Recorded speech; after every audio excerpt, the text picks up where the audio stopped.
লালবাগ কেল্লা বা কেল্লা আওরঙ্গাবাদ মুঘল আমলের একটি অসমাপ্ত দুর্গ বা প্রাসাদ দুর্গ।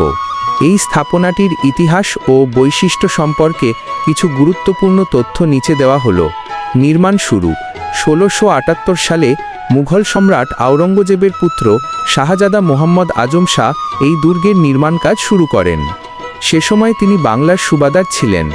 অসমাপ্ত থাকার কারণ শাহজাদা আজম শাহ ১৬৮৪ সালে তার প্রিয় কন্যা পরিবীর মৃত্যুর পর তিনি এই দুর্গটিকে অশুভ বলে মনে করেন এবং এর নির্মাণ কাজ বন্ধ করে দেন।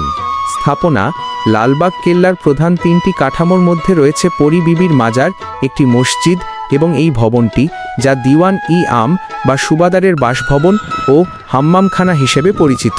ছবিতে আপনি যে অংশটি দেখছেন এটি মূলত সেই ঐতিহাসিক দিওয়ান-ই-আম বা প্রশাসনিক ভবনের অংশ।